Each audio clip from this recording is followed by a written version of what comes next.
हाँ भाई, half yearly exams का रिजल्ट आ गया। कैसा आया? जिनका अच्छा आया वेरी गुड, जिनका अच्छा नहीं आया उनका क्यों नहीं आया भाई? अच्छा मार्क्स क्यों नहीं आए अच्छे? क्या कर रहे थे?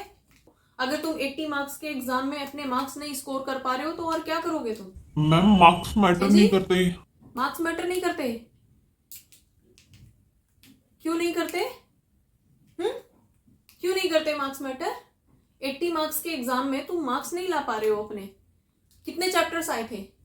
6, 7, 8? इससे ज्यादा चैप्टर्स तो नहीं थे। कितने मार्क्स का पेपर था?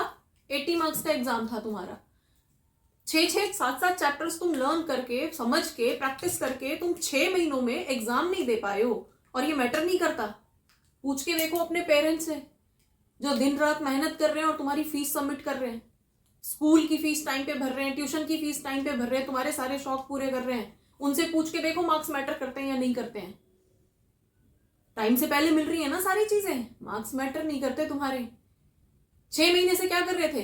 अप्रैल से स्टार्ट हुआ था ना सेशन, तो अप्रैल से अक्टूबर में तुम्हारे 6 महीनों के अंदर तुम इतनी मेहनत नहीं कर पाए हो।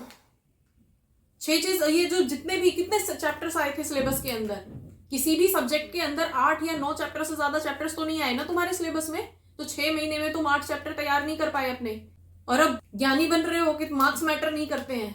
बेटा जिस दिन तुम माँ बाप बनोगे ना उस दिन तुम्हें पता चलेगा किस तरह से बच्चों के लिए मेहनत की जाती है। माँ बाप टाइम से पहले तुम्हारी फीस सबमिट कर रहे हैं, मार्क्स मैटर नहीं करते तुम्हारे। ये बिहेवियर तो मैटर करता है। 6 महीने में तुम 8 चैप्टर लर्न नहीं कर पाए हो, तैयार नहीं कर पाए हो, एग्जाम नहीं दे पाए हो, अच्छे मार्क्स स्कोर नहीं कर पाए हो। ये कैजुअल बिहेवियर तो मैटर करता है। और इस टाइम तुम लोग अपने करियर के रोड मैप प्रिपेयर कर रहे हो। अगर इस टाइम पे तुम्हारा ये कैजुअल बिहेवियर रहेगा तो तुम आगे कुछ कर नहीं पाओगे।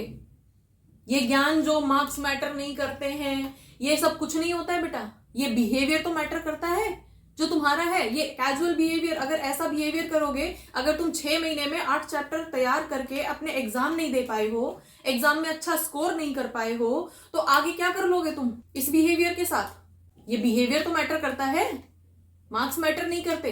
तुम बीमार थे, तुम्हारी तबीयत खराब थी, किसी वजह से अगर तुम्हारे एग्जाम में तुम्हें कोई प्रॉब्लम आई थी, उस टाइम पे तुम्हारे स्कोर कम हुआ है, तुम्हारे मार्क्स कम आए हैं, ओके, दैट इज ओके। उस टाइम पे मार्क्स मैटर नहीं करते, आगे फिर चांस मिलेगा, फिर मेहनत करना।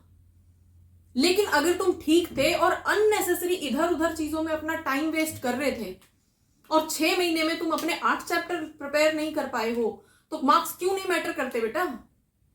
मार्क्स भी मैटर करते हैं और तुम्हारा ये बिहेवियर भी मैटर करता है कि 6 महीने में तुम अपने 8 चैप्टर प्रिपेयर नहीं कर पाए हो और बात डाल रहे हो अपने मार्क्स पे। मार्क्स मैटर नहीं करते। क्यों नहीं मैटर करते मार्क्स? बेटा ये टाइम है तुम्हारे करियर को बनाने का। अगर इस टाइम पे तुम इस तरह का बिहेवियर रखोगे तो आगे कुछ कर नहीं पाओगे। किसी भी बेसिक इंटरव्यू में, किसी भी बेसिक एडमिशन में, जहां भी आगे चल के आपको एडमिशन लेना है, उसकी बेसिक रिक्वायरमेंट आपके मार्क्स हैं। कहीं भी एडमिशन लोगे, 12th के बाद डीयू में एडमिशन लोगे ना, टारगेट है या नहीं है? या सिर्फ ये सोच के बैठे हो कि जैसे पेरेंट्स ने आज तक तुम्हारी स्कूल की फीस भर दी है, ऐसे ही किसी मैनेजमेंट कॉलेज की, किसी गलियों में जो कॉलेजेस खुले हुए हैं, फीस तो भरी जाएगी, अपना ठीक है डिग्री मिल जाएगी। अगर ऐसा ही सोच के बैठे हो तो ठीक है, लेकिन अगर कुछ सोच के बैठे हो कि तुम्हें कुछ टारगेट अचीव करना है, डीयू के अंदर एडमिशन लेना है, तो अपने इस कैजुअल बिहेवियर को अभी छोड़ दो, नहीं तो कुछ कर नहीं पाओगे बेटा। डीयू में एडमिशन लेने के लिए भी जो बेसिक रिक्वायरमेंट है वो आपके मार्क्स हैं। ऐसा कहीं भी नहीं है कि आप 12th में पास नहीं हो पाओगे या 12th में ग्रेस से पास हुए हो और सीयूईटी में टॉप कर जाओगे। ऐसा जादू नहीं होता है कहीं भी। अगर सीयूईटी क्लियर करना है तो सीयूईटी के अंदर भी जो स्कोर करना है उसके लिए नॉलेज चाहिए, और नॉलेज तब आएगी जब अपने 11th और 12th के सिलेबस को अच्छे से पढ़ोगे। और अगर अच्छे से पढ़ोगे तो फिर तो मार्क्स ही नहीं आ जाएंगे, स्कोर कर लोगे ना। तो जब 11th में 12th के सिलेबस को आपको करना ही करना है तो फिर अभी क्यों नहीं हो रहा? वो 6 महीने से क्यों टाइम पास कर रहे थे? ऐसा कौन सा एग्जाम है जहां पे मार्क्स की जरूरत नहीं है? अगर किसी ने आपके माइंड में ये डाल रखा है कि मार्क्स मैटर नहीं करते हैं तो ये सबसे बड़ी बेवकूफी है। बर्बाद कर लोगे अपने करियर को तुम लोग। अगर तुम्हें सच में कुछ करना है तो बेटा जाग जाओ, अब टाइम बहुत वेस्ट कर चुके हो, अब ज्यादा टाइम बचा नहीं है। नवंबर आने वाला है, अक्टूबर ऑलमोस्ट जा चुका है। एग्जाम में ज्यादा टाइम नहीं बचा, 15 फरवरी से एग्जाम है। और ये सिर्फ 12th क्लास के बच्चों के लिए नहीं है, 11th 12th और 9th 10th के जितने भी बच्चे हैं सबके लिए है, या इससे बियॉन्ड भी, ग्रेजुएशन या पोस्ट ग्रेजुएशन भी अगर आप कर रहे हो तो ये आपके लिए अलार्मिंग टाइम है अपने करियर को मोल्ड करने के लिए। नहीं तो बेटा ऐसे ही रह जाओगे, कहीं पे कुछ कर नहीं पाओगे। जो ड्रीम्स है ना वो ड्रीम्स में ही रह जाएंगे, उनको प्रैक्टिकल करने का टाइम अब है।